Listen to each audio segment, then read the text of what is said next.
காண்கிற நம்முடைய கர்த்தராகிய இயேசு கிறிஸ்துவின் நாமத்தினாலே உங்கள் யாவருக்கும் என் வாழ்த்துக்கள். இன்றைக்கு நீங்க யாரோ ஒருவருக்கு ரொம்ப கஷ்டப்பட்டு நீங்க விடாமுயற்சியா ஏதோ ஒரு காரியத்தை செய்து கொடுத்திருக்கலாம்.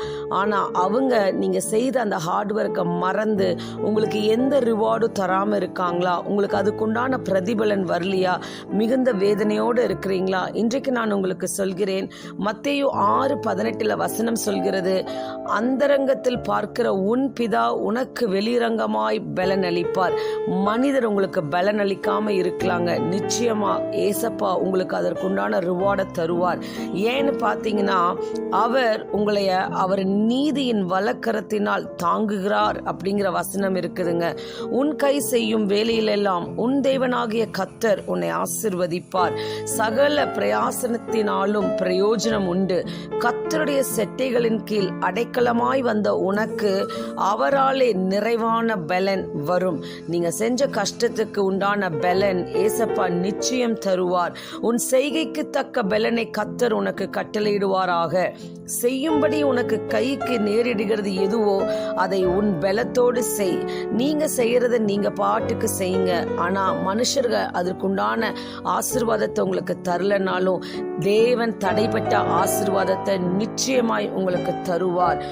ஏன் நீங்க தேவனை பற்றி கொள்ளணும்னா, வசனம் சொல்கிறது, உன் சுய புத்தியின் மேல் சாயாமல் உன் முழு இருதயத்தோடும் கர்த்தரில் நம்பிக்கையாய் இரு.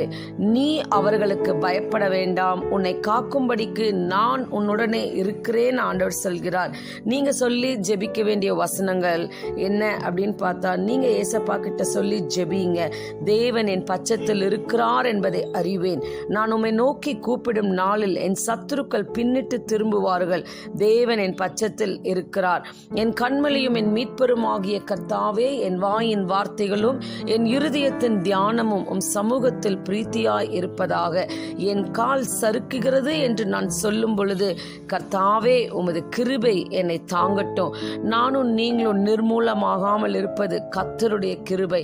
நீங்க இந்த வார்த்தைகளெல்லாம் சொல்லி ஜெபிக்கும் பொழுது உங்களுடைய வாழ்க்கையில நடக்க போவது என்ன? மனிதர் உங்களுக்கு எந்த பிரதிபலனும் எந்த ரிவார்டும் எந்த பிரைஸும் தராம இருந்திருக்கலாம். ஆனா இன்றைக்கு நீங்க பட்ட பாடுக்கு தேவன் சொல்கிறார், உன் வெட்கத்திற்கு பதிலாக இரட்டத்தனையாய் பலன் வரும்.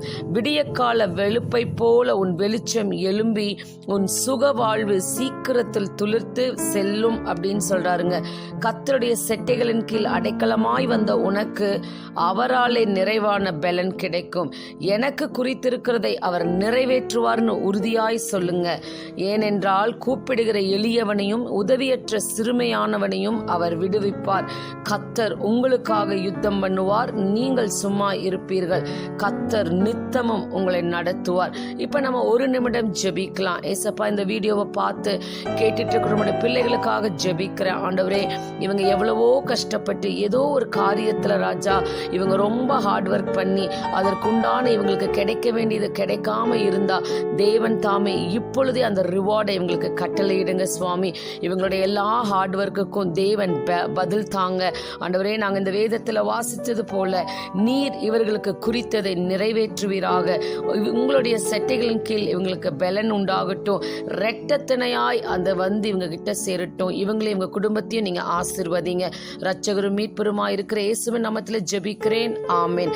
இன்றைக்கு நான் உங்களுக்கு சொல்கிறேன், உங்கள் வெட்கத்திற்கு பதிலாக இரட்டத்தனையான பலன் உங்களுக்கும் உங்கள் குடும்பத்திற்கும் வரும். God bless you.